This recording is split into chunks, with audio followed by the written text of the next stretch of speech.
안녕하세요. 백종민 강희정의 테크토크. 저는 백종민. 저는 강희종입니다. 자, 안녕하세요, 강 기자님. 네, 안녕하세요, 백 기자님. 자, 오늘 또 한 주간이 지났고 또 새로운 또 시간이 돌아왔습니다. 오늘 또 우리가 또 무엇을 고민할까 한번 하다가 들고 나온 아이템이 있으시다면서요. 에너지 분야에 대해 좀 한번 얘기해볼까요? 우리 또 기자님이 또 에너지 분야 많이 파고 계시니까 또 기대가 됩니다. 자, 우리 미국 대선 계속 우리 뭐 경제, 산업, 뭐 과학, IT 뭐 끊임없이 우리에게 영향을 미치고 있는데 참 많은 변화가 예상되고 있습니다. 에너지 분야도 뭐 다를 수 없죠? 네.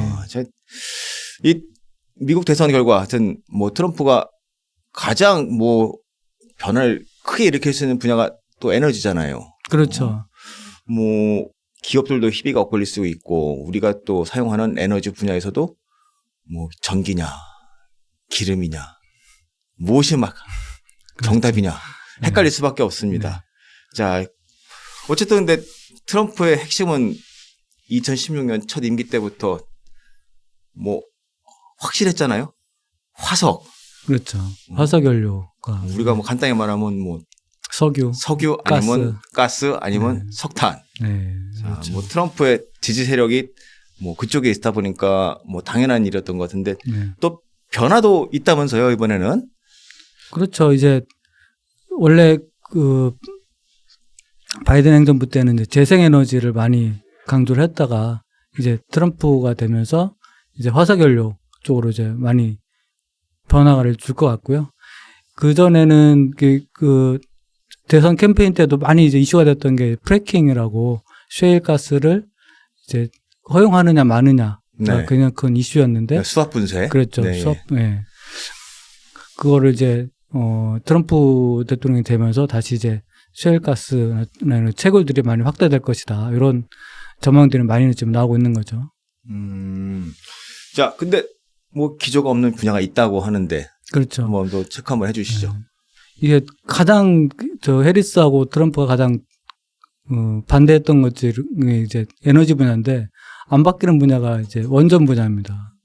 원전 분야에서는 이제 해리스나 바이든하고 지금 뭐 이번에 공화당, 뭐 트럼프 똑같은 이제 지지적인 입장을 취하기 때문에 원전 분야는 정권이 바뀌어도 안 바뀐다라고 이제 대부분 이제 전망하고 있죠. 뭐 이유가 있을 거예요, 분명히. 자, 그러면 자, 바이든 정부가 뭐 최근에도 무슨 원전 관련 계획을 발표했다고 하는데 그 내용도 한번 좀 설명 좀 해주세요. 네. 뭐 임기가 얼마 안 남았는데도 이렇게 2050년까지 원전을 3배로 늘리겠다. 그래서 거기 말로 어드밴스법이라고 하던데 원자력 발전 촉진법. 네. 지금 막 뭐 정책을 막 밀어내고 있잖아요. 마지막에 그렇죠. 말뚝박기도 아니고. 그렇죠. 근데 이게 지금 작년 기준으로 이제 미국 원전 발전 용량이 100.6기가와트인데 이걸 2050년까지 300기가와트로 3배로 늘리겠다라는 거죠. 그래서 각종 이제 원전이라는 게 되게 좀 그 인허가 절차가 되게 복잡하거든요. 그런데 그런 것들 좀 간소화해서 빨리 좀 원전을 많이 지을 수도 있고 또 재가동도 할 수 있도록 좀 규제를 좀 많이 완화시켜 주겠다. 그런 내용이 좀 발표가 됐죠. 그동안 저기 미국이 원전 가동을 중단했던 들이 좀 꽤 있었어요. 그렇죠. 예. 어떤 그 내용들을 그러면 가동한다는 것들이 새로 가동한다는 것들이 뭐 얼마나 되는 내용들이 있나요? 그래서 지금 최근에 발표된 게 보면은 우리가 미국에서 원전이 암흑기라고 했던 게 1979년에 쓰리마일 섬에서 그렇죠. 예, 원전 사고가 나면서 그 뒤로 이제 원전이 거의 올스탑 됐던 그런 경우가 있었잖아요. 그래가지고 뭐 많이 좀 쇠퇴가 됐었는데 그때 그 쓰리마일 섬에 원전이 있었는데 그 원전이 2019년 이후에 한 기가 이제 휴먼 상태였거든요. 이거를 다시 재가동하겠다라는 발표가 최근에 또 있었습니다.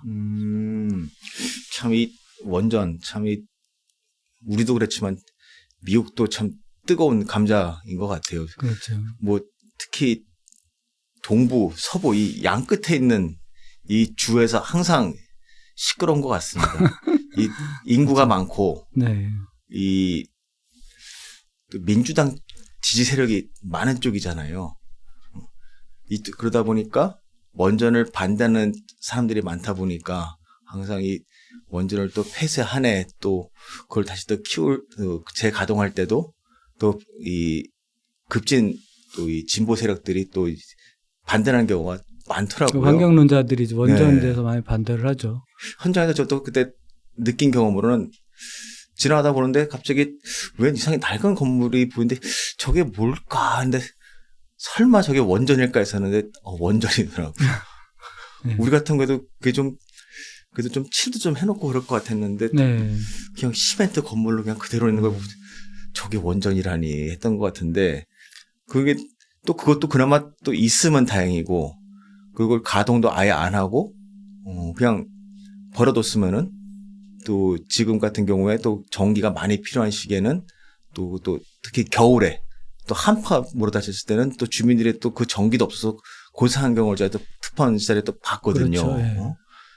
그런데 이번에 그 어드밴스법 그 통과 같은 경우에는 그 상원하고 하원에서 모두 이제 압도적으로 이제 지지를 받아서 통과를 했는데요.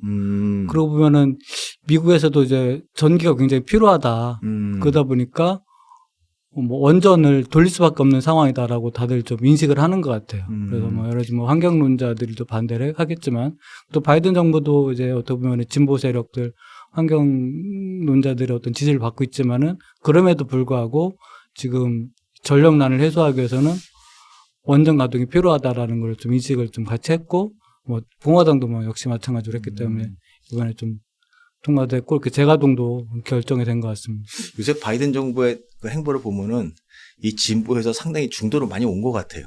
지금 뭐 진보 얘기를 들으면은 사실상 이 선거에서 그 트럼프와 대결하기 쉽지 않다 보니까 자꾸 점점 그냥 오른쪽으로 가는 네. 그러다 보니까 또 진보에서는 또 진보들을 또 뿌리 날 수밖에 없잖아요. 그러다 보니까 이게 이도저도 아닌 그런 정책이 돼버리고 공화당 입장이나 그건 우파 입장에서 보수 입장에서 봤을 때는 쟤들이 점점 우리 쪽으로 끌려오네 그런 현상을 또 보이는 것도 같습니다. 보면. 그러다 보니까 일반 미국민들 입장에서 봤을 때는 결국에는 우리도 살아야겠다. 왜 이렇게 전기료가 갑자기 올라가는가 그런 거를 요구를 하다 보니 뭐 정부 입장에서는 뭐 일단 우리도 그 사람들도 표는 얻어야겠고 결국에는 이런 또 뭐 포퓰리즘 위주로 흐르는 것이 아닌가 싶네요. 자, 그럼 이게 요새 이런 원전 르네상스 어쨌든 또 최근에 가장 이 핫한 트렌드와 또 연계해 지을 수밖에 없을 것 같은데 그렇죠. 네. 이 AI 네. AI 인공지능. 네. 뭐 뗄래야 뗄 수가 없잖아요. 그렇죠. 이번에 우리가 원전 르네상스라고 요새 많이들 표현하는데 사실 그 AI와 또 관련이 있습니다. 그래서 이제 잘 아시겠지만은 이제 AI 데이터 센터에서는 전력을 엄청나게 많이 좀 필요로 하잖아요. 뭐 그런 컴퓨팅 파워를 하는데도 마찬가지로 필요하고 또 이거를 냉각시키는데도 또 전기가 필요하잖아요. 아유, 많이 필요해요. 네. 제가 최근에 두 군데 취재를 갔다 왔는데 하나는 이제 데이터 센터를 구현해 놓은 걸 갔다 왔어요. GPU를 가지고 한 그 데이터 센터인데 최근에 가장 핫한 그 엔비디아 H100 칩 GPU. 자, 열이 나잖아요. 물로 식히는 거야, 이제. 물로 식히는 걸 구현한 걸 갔다 왔습니다. 이걸 왜 물로 식혀야 되니까 열심히 그 설명해 주시더라고요. 이 다음 세대까지 쓰려면은 이걸 해놓지 않으면 다음 세대까지 쓸 수가 그렇죠. 없다. 데이터 센터를. 네. 그런데 그렇게 져놓지 않으면 벌써 그러면은 그 다음에는 아예 재활용이 불가능하다는 말씀을 해주시더라고요. 그때 되면은 이 냉각 시스템을 구할 수가 없을 거다. GPU가 아니라 냉각 시스템을 못 구한다. 그래 말씀해 주시고. 굉장히 좀 시원해 거의 뭐 에어컨 틀어놓듯이 이렇게 되게 시원하게 만들어놔야 되잖아요. 네, 보통 지금의 데이터 센터는 에어쿨링이란 말이에요. 네. 굉장히 시끄러워요. 일단 위에서 바람이 내려오고 밑에서 바람이 내려오고 뭐 그 쿨링 시스템이 굉장히 복잡하게 돌아갑니다. 그리고 이 데이터 센터 위에 또 저기 뭐 우리 에어컨 또 이 쿨러 들어가고 뭐 시끄럽게 돌아가요. 근데 일단 이런 이 물로 식히는 경우 같은 경우는 일단 이 파이프로 물이나 액체가 들어가서 이걸 냉각수를 돌아가서 이제 차가운 물이 들어가서 살짝 뜨거운 물이 나오는 거죠. 결국에는 전기를 돌려서 또 물을 식혀야 되는 그렇죠. 또 이런 일이 벌어지는 거예요. 어찌됐든 전기가 필요하네요. 전기가 열을 내고 전기를 돌려서 또 물을 그렇죠. 로 식혀야 되는 일이 벌어지는 거고 네. 또 양자 컴퓨터도 한번 제가 갔다 왔는데 이번에 처음 우리나라에 양자 컴퓨터가 도입이 돼가지고 굉장히 드문 케이스인데 거기도 어마어마한 또 이 쿨링 시스템이 들어가죠. 그거 같은 경우는 마이너스 한 230도를 계속 항상 유지를 해야 되니까 뭐 필수잖아요 또. 네. 근데 그것도 결국에는 쿨러도 전기를 쓸 수밖에 없는 거죠. 그렇죠. 예, 예. 결국엔 전기가 전기를 먹는 거죠. 네. 그래서 뭐 좀 연구를 또 사람들이 했는데 그 챗 GPT 쿼리를 한번 처리하는 근데 필요한 전기가 구글 검색하는데 보다 10배가 더 필요하다. 뭐 이렇게 좀 또 얘기가 또 나오더라고요. 그래서 이런 말들도 하세요. GPT에다 안녕도 물어보지 마라. 쓸데없이 돌리지 네. 말라고요. 안녕도 하는 순간 벌써 전기가 돌아간다. 네. 지구의 에너지를 소비하는 것이다. 네. 이런 말씀을 많이 네. 하십니다. 그렇죠. 자, 그럼 원전 같은 경우엔 그럼 일단 바이든 정부하고 트럼프 정부하고 동일하다고 했고요. 그러면은 그 중에서도 특히 주목받는 또 뉴페이스가 있다고 들었는데 한번 소개를 한번 네. 해보시죠. 뭐 많이 들어보셨을 것 같은데 네. SMR이라고 소형 SMR. 네, 그렇죠. 네. 소형 모듈 원자로 풀네임을 한번 풀이를 해주시죠. 소형 스몰 모듈러 리액터라고 부르죠. 네. 좀 더 영어스럽게 더 불러주시면 안 돼요? 죄송합니다. 제가 SMR. 네, SMR이라고 그래서 기존에 그 원전에 들어갔던 각종 이제 구성품들을 이제 이쪽 그 소형화 시켜가지고 하나의 그 용기에다 넣어가지고 그걸 좀 소형화 시킨 거죠. 그래서 그거를 기존에는 그 건설하면서 다 하나씩 만드는데 모듈러 방식이라고 해가지고 미리 공장에서 어느 정도 이제 반제품을 만들어서 그다음에 그 현장에서 건설하는 거니까 좀 더 쉽게 좀 빠르게 좀 건설할 수 있는 그런 효과가 있는 거죠. 우리 조리식 주택 짓는 것처럼 하는 그런 걸 말하는 거죠. 그러니까 그렇죠. 미리 주요 구성품들을 공장에서 이제 만든 다음에 이제 건설하기 때문에 또 빨리 할 수 있는 거죠. 이게 왜 주목을 받고 있다? 또 보세요. 이 SMR이. 이것도 역시 이제 데이터 센터랑 좀 관련이 있는데요. 이게 그 기존의 이제 대형 원전 같은 경우에는 좀 멀리 설치할 수밖에 없잖아요. 좀 안전의 문제도 있고 또 이게 냉각수가 필요하기 때문에 대부분 이제 바닷가에 설치를 하거든요. 그런데 그러다 보니까 우리는 데이터 센터까지 전기를 끌어다 써야 되는데 또 멀리 있으면은 송전선로도 이제 그것도 구축해야 되고 그런데 시간이 오래 걸리고 또 여러 가지 좀 이렇게 건설비도 좀 많이 들고 또 오래 걸리잖아요. 또 건설비 대형 원전 같은 경우는 한 10년 이상 걸리거든요. 근데 그런 것 때문에 좀 대형 원전에는 좀 한계가 있고 그런데 SMR 같은 경우는 데이터 센터 근처에다가 만들 수 있습니다. 좀 더 대형 원전에 비해서 안전하기 때문에 그리고 건설 기간도 짧고 그래서 AI 데이터 센터에는 SMR이 더 유리하다. 그래서 지금 SMR이 더 이제 곽강을 좀 부상하고 있는 거죠. 또 이런 얘기도 있더라고요. 보니까 이 아무래도 전기를 끌어오는 송전도 비용이 비싸다 보니까 SMR은 소비처에 바로 놓을 수 있기 때문에 그렇죠. 예. 그 송전 비용 어마어마하지 않습니까? 우리가 사실 이 전봇대를 세우는 비용이 굉장한 그 비중을 차지하기 때문에 그렇죠. 예.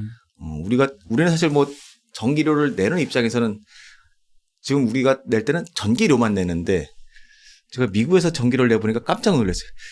전기료에 이 그래프가 나오더라고요. 내가 사용한 전기료가 전기의 발전 비용이 있고 송전 비용이 있고 굉장히 다양한 항목이 있는데 송전 비용이 어마무시하더라고요. 그래서 만약 XMR이 만약 이 전기를 소비하는 소비처 바로 옆에 있다 그러면은 송전 비용이 사실상 거의 필요가 없는 그런 현상이 벌어질 수 있으니까 아무래도 유리하다. 그렇죠. 그런 주장하시는 분들이 많더라고요. 네, 아무래도. 맞습니다. 아, 그렇군요. 자, 그렇다면은 트럼프 대통령 단선인도 SML에 좀 관심을 많이 보였나요? 좀 어떻습니까? 그렇죠. 이 대선 기간 당선인이 동안에 직접 얘기를 했어야지 요새는 또 이 그렇죠. 핫해지잖아요. 여러 차례 얘기를 했습니다. 특히. 여러 차례요? 네, 대선 기간 어. 중에도 이제 좀 수형 모듈 원자로를 건설하겠다, 확실히 좀 건설하겠다, 약속하겠다, 뭐 이런 얘기들을 많이 좀 여러 차례 얘기했습니다. 뭐 트위터에서 얘기했나요? 아니요. 트위터는 아니죠. 요새 X라 그러죠? X인가요? 아니면 뭐 연설에서 했나요? 연설에서 한 걸로 연설에서도? 저는 파악하고 있고요. 네. 요새 또 근데 트럼프 당선인 말고 또 주변 사람들이 또 뭐 얘기를 하든지 또 직접 투자했다든지 그런 경우도 그렇죠. 많을 텐데 네. 뭐 이해가 있으면 한번 좀 들어주시죠. 네. 좀. 이게 저희가 또 예전에 한번 좀 다뤘었는데 실리콘밸리에서 또 그렇죠. 트럼프를 지지했던 저희가 피터 틸이라고 있지 않습니까? 일찍 다뤘죠. 아주. 네. 네. 그 사람이 최근에 그 사람이 이제 그 운영하는 이제 벤처 캐피탈리즈 저기 파운더스 펀드라고 있는데 거기가 그 핵 연료 개발 업체를 이제 투자를 했어요. 그런데 그 핵 연료가 SMR에 들어가는 핵 연료를 개발하는 업체다. 그렇죠. 이제 우리가 원자로를 하려면 그 연료가 필요하지 않습니까? 그 원료를 개발하는 업체에다가 이제 투자를 했다라는 저희가 최근에 뉴스가 나왔고요. 그다음에 요거는 이제 SMR은 아닌데 이제 피터 틸하고 그 오픈 AI 창업자 샘 울트먼이 여기는 핵융합 쪽에 같이 이제 투자를 했다라는 좀 소식이 있었고요. 요건 좀 다른 내용이죠. 그렇죠. 핵융합은 제가 핵융합은 많이 다릅니다. 취재하는 분야인데 네. 좀 많이 다르죠. 그렇죠. 요거는 좀. 네. 근데 또 주목할 만한 게 이제 이번에 그 에너지부 장관으로 네. 선임된 사람이 있어요. 지명된 사람이 크리스 라이트라고. 이 사람 이제 셰일 업계에 이제 큰 공헌을 했던 사람인데. 크래킹으로 저기 아주 그렇죠. 유명한 사람이지 않습니까? 예. 이 사람이 오클로라는 기업의 이사회 멤버더라고요. 이 오클로라는 거가 SMR 기업인데 이 오클로라를 투자한 데가 또 오픈 AI의 그 창업자인 샘 울트먼이에요. 그래서 되게 돌고 도는 느낌이 있는데 요 주변 사람들이 다 SMR에 굉장히 투자를 많이 했고 그러니까 이제 관심이 있다는 거죠. 이 사람들이 결국 한쪽만 있는 게 아니라 결국 항상 미래를 보고 또 다른 쪽에 투자도 다 해놓고 그렇죠. 그런 것 같아요 보면. 네. 그 자기 뭐 에너지부 장관이 SMR 기업의 이사회 멤버니까 이거 뭐 쪽으로는 확실히 이제 그 방향으로 갈 수밖에 없다라고 볼 수 있는 거죠. 그러니까 우리가 그냥 단순히 생각하기에는 일반적인 뉴스 봤을 때는 뭐 화석연료 전문가다, 뭐 프래킹했던 사람이다, 뭐 그런 사람을 생각을만 하는데 이미 미래 에너지에 대한 또 대비를 하고 투자를 했던 그렇죠. 사람이다 하면 이 말이 달라지잖아요. 우리가 생각하기에는. 그렇죠. 예. 정말 투자하시는 분들이라면 또 이게 벌써 아이디어가 달라질 수도 있는 거고요. 야, 그 장기적인 미래를 보고 그쪽 방향이 맞겠다고 생각해서 그쪽으로 이제 투자를 하는 거겠죠. 그렇군요. 또 그 외에 또 우리가 뭐 흔히 들어서 이름을 알 수 있는 이 빅테크 거물들 중에도 또 SRM에 투자한 사례가 있으면 또 한번 거론해 주시죠. 이게 사실 그 SMR의 원조 같은 사람이 빌 게이츠입니다. 뭐 한두 군데 나오는 게 아니잖아요. 그 그렇죠. 사람. 빌 게이츠 이미 2006년에 이제 그 테라파워라고 그렇죠. 예, 그 업체를 이제 투자를 했죠. 거기가 SMR의 어떤 거의 그 처음에 초창기나 마찬가지고요. 그 뒤로 이제 빌 게이츠가 투자를 했어? 그래서 그 뒤로 다 SMR에도 관심을 많이 갖게 됐고 스타트업들이 많이 생겼고 이제 투자도 많이 이루어졌죠. 그럼 어떻게 보면 이 SMR도 벌써 꽤 상당 기간 묵혀져온 그렇죠. 거예요. 보면 예. 한 10년 이상, 15년 가까이 그렇죠. 예.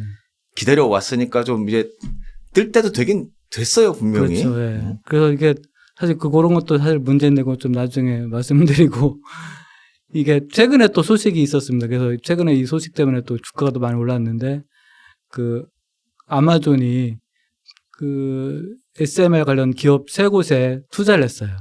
투자도 하고 앞으로 여기에서 SMR에서 전력도 구매하겠다. 이렇게 또 발표를 했죠. 또 구글이 또 SMR로부터 전력을 구매하겠다고 또 발표를 했어요. 거의 거의 연달아 발표했죠. 거의 연달아 한 네. 이틀 간격으로 발표를 했어요. 그랬죠. 네. 그래서 빅테크 업체 두 곳이 SMR에 투자도 하고 전력도 구매한다고 하니까 여기에 엄청나게 관심이 좀 몰렸습니다. 이게 그래서 뭐 SMR만이 아니고 뭐 전선주 뭐 그런 전기 관련 네. 기업들의 관심이 계속 몰리고 있었죠. 네. 우리나라 기업들도 관련이 하나 있었던 것 같은데 하나 뭐 얘기 좀 그렇죠. 해주시죠. 예. 그 아마존이 투자했다고 발표한 곳 중에 엑스에너지라는 곳이 있었는데요. 그 엑스에너지가 뭐 우리나라 기업의 이제 DLENC라고 건설 쪽하고 두산 에너빌리티가 이미 투자도 하고 그쪽 프로젝트에 많이 관여가 돼 있었어요. 그래가지고 그 두 업체가 또 국내에서는 또 관심을 받았죠. 그렇군요.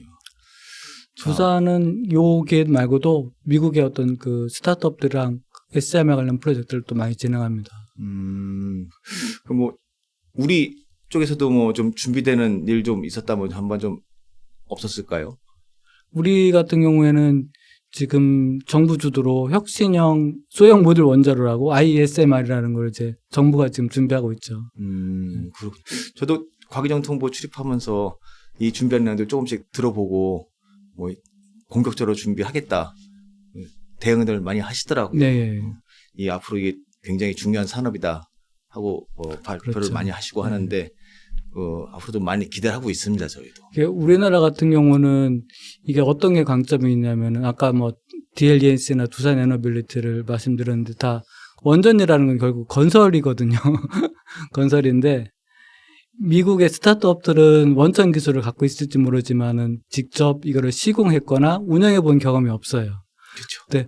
올해 그 3마일 이후에 그렇죠. 안 본 적이 없으니까. 그러다 보니까 과연 그 경험이 없다 보니까 이번에 저희가 저 체코 원전도 마찬가지지만 그런 경험 있는 상태가 없거든요.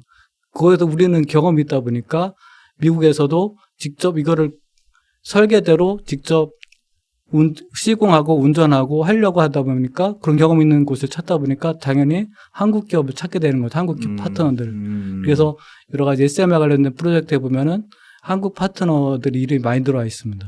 그래서 그런 측면에서 SMR이 잘 되면 우리 기업들도 좀 여러 가지로 이제 효과들이 있는 건 사실이죠.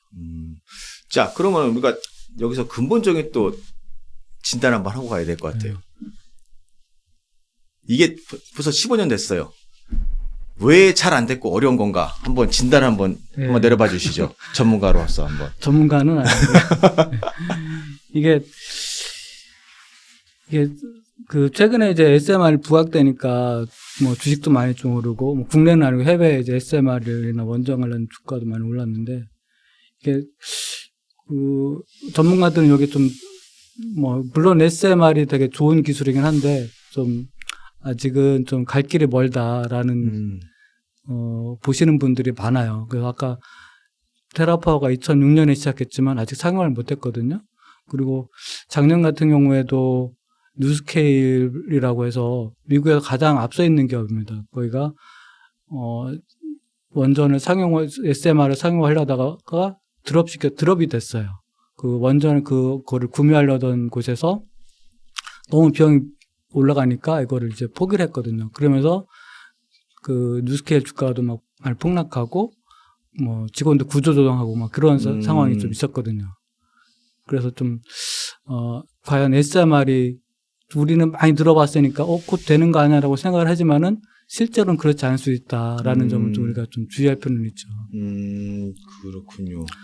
그러니까 아직은 좀 우리가 말은 많이 들어보고 있지만은 뭐 우리가 성큼 우리가 눈앞에 있는 건 아니다. 성큼 다가오고 그냥 뭐 내일이면 여기 앞에 배달돼 있는 그런 기술은 아니다. 그렇죠. 라는 거죠.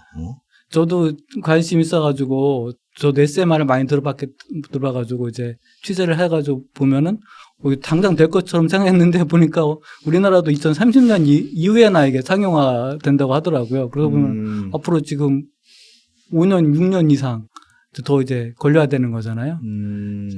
이게 아까 잠깐 언급이 되긴 했지만은 이 핵융합 발전 같은 경우도 사실 예전에 기대했던 것 이상으로 굉장히 지원이 많이 되고 있더라고요. 네. 이 국제협력 사업도 있었는데 그 사업도 지금 굉장히 좀 뭐랄까 국제 간에 어긋나는 일도 많이 벌어지고 그러면서 이제는 뭐 각자 도생도 벌어지고 굉장히 좀 어려움이 많더라고요.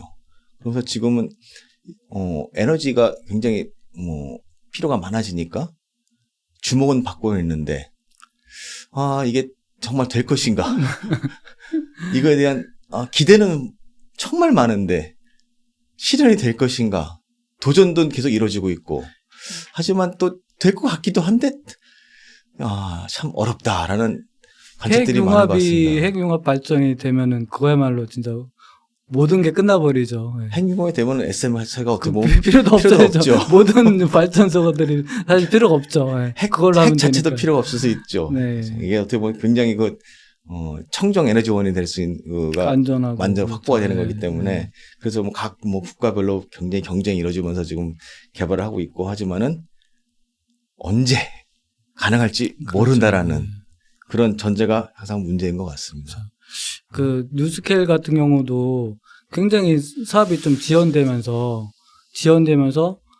이게 공사비도 많이 올라가고 그동안 인플레이션도 있었기 때문에 그러다 보니까 이게 원래 SMR이라는 게 좀 저렴하고 간단히 설치할 수 있다는 장점이라고 생각했는데 오히려 더 공사 기간도 길어지고 비싸지게 된 거예요. 지원이 되면 될수록 올라가지 않습니까? 그렇죠. 가격은 계속 네. 올라갈 수밖에 네. 없죠. 그리고 이제 그러다 보니까 이제 그쪽 구매하려던 그 커뮤니티 지역사회에서 야, 이럴 바에 진짜 우리가 굳이 할 필요가 없다 해서 그거를 이제 포기했던 거죠. 그냥 전기 끌어올게로 바뀌는 거죠. 오히려 태양광이나 풍력을 이용하는 것보다 더 비싸져 버렸어요. SMR로 하는 게. 그러다 보니까 저쪽 구매처에서는 굳이 그럼 할 필요가 왜 있겠냐 싶은 거죠. 그래서 이제 포기가 돼버린 거죠. 미국은 재생에너지 가격 굉장히 좀 낮지 않습니까? 그렇죠. 그래서 거기야 뭐 땅도 넓고 네. 바람도 많이 불고 네. 태양도 네. 쨍쨍하게 쓰는 날도 많고 하다 네. 보니까 아무래도 발전 비용이 쌀 수밖에 없죠. 아무래도. 그런 상황이 됐죠. 그래서. 그렇군요. 항상 우리 시청자분께서는 SRMR을 보시더라도 이런 또 이면이 있다는 거를 꼭 염두에 두셔야겠네요. 그렇죠. 이게 SMR이 이게 가장 그 강점이라는 게 안정성이거든요. 이게 안정성이라는 게 피동 설계라고 부르더라고요. 이게 피동 설계이기 때문에 안전하다. 이게 피동 설계라는 거는 옛날에 우리가 후쿠시마 원전 같은 경우에는 기존 대형 원전은 이제 냉각수를 이용해서 이제 냉각을 시키잖아요. 근데 그러려면은 냉각수를 순환시켜야 되는 펌프가 있는데 그 순환하는 펌프가 물에 잠기면서 전력이 끊긴 거예요. 그러다 보니까 냉각수가 순환이 안 되고 그다음에 노심이 온도가 올라가가지고 녹아버렸죠. 그래가지고 이제 크게 이제 사고가 났던 건데 이제 SMR은 피동 설계라고 그래가지고 전력이 끊겨도 자연적인 어떤 순환을 통해서 서서히 식혀버리는 그런 기능을 이제 적용을 했거든요. 그런 굉장히 좀 그러다 보면은 사고가 나도 안전할 수 있는 거예요. 더 큰 문제는 받아들이는 우리들의 입장일 수 있다는 게 또 남아있죠. 그렇죠. 예. 내 옆에 원자로가 와 있다. 그렇죠. 같이 살 수 있는가, 우리가 동거할 수 있는가, 그게에 대한 또 가장 큰 문제라는 지적도 많은 것 같습니다. 이쪽은 아무리 안전하다고 해도 네. 작고 안전하다고 해도 이제 주민들이 그래도 원전이잖아. 맞습니다. 라고 하기에는 이제 받아들일 수 없는 거죠. 그걸 네. 또 어떻게 해결하느냐, 그걸 설득할 수 있느냐, 그거를 우리가 사회적으로 인정할 수 있고 안고 갈 수 있느냐, 그거를 해결 방안을 만들 수 있는가가 또 우리에게 남아있는 숙제가 아닐까 싶습니다. 그렇죠. 근데 그 비동 설계도 개념은 되게 그럴듯한데 그게 구현하기가 쉽지가 않다는 거죠. 그렇죠. 그렇죠. 이게 또 문제네요. 네, 그래서 지금 오래 걸리는 거고 개발도 오래 걸리고 이제 그런 검증도 해야 되니까 그런 오래 걸린다고 하고요. 또 이제 단가가 계속 또 올라가는 이유 중에 하나가 원래는 이제 작으면 되게 공사비도 적게 들고 더 전기 값도 저렴해질 줄 알았는데 우리가 규모의 경제라는 게 있지 않습니까? 이 한꺼번에 전력을 많이 만들면은 효율이 높아지고 그러다 보면은 그렇기 때문에 또 전력을 많이 생산할 수 있고 가격이 싸지는데 작다 보면은 오히려 에너지 발전 효율이 떨어지는 거예요. 비싸지겠네요. 그렇죠. 그럼 비싸지는 거죠. 그런 여러 어떤 그런 효과가 있기 때문에 과연 작다고 더 싸질까라는 또 의구심도 생기는 거죠. 그래서 예, 여러 가지 약간 복합적인 요인 때문에 이게 여러 가지 좀 늦어지는 것 같아요. 진짜 이게 과연 그렇다면 또 전적으로 또 SMR에만 또 의존할 수도 없고 다른 대안도 한번 고민을 조금씩은 계속 하고 있어야 그렇죠. 하겠네요. 우리가 SMR에서 너무 저 장밋빛 희망을만 갖고 그거 완전 해결책이야. 라고 얘기하는 좀 너무 위험하다. 이건 검증도 안 돼 있고 좀 먼 미래의 일이잖아요. 그리고 우리는 당장 AI 데이터 센터를 위해서는 당장 우리가 필요한데. 그래. 당장 현실도 굉장히 중요한 그렇죠. 거니까요. 지금 골드만삭스가 예측하기로는 2030년에 AI 데이터 센터 수요가 지금보다 160%가 AI 데이터 센터의 전력 수요가 160%가 이제 늘어난다고 하더라고요. 그럼 지금 당장 필요한데 지금 SMR은 2040년 넘어서 이제 그때도 확실히 모르는 거고 하잖아요. 그러면은 그때까지는 어떻게 할 건데?라는 또 문제가 생기는 거죠. 그래서 에너지 정책을 정말 잘 짜야 되고 대안도 마련해야 되는 그런 어려움이 있는 것 같습니다. 그렇죠. 예. 자, 오늘 중요한 얘기 나눠봤습니다. 여기까지 네. 마쳐 보겠습니다. 자, 시청해 주셔서 감사합니다. 네. 감사합니다. 네, 감사합니다.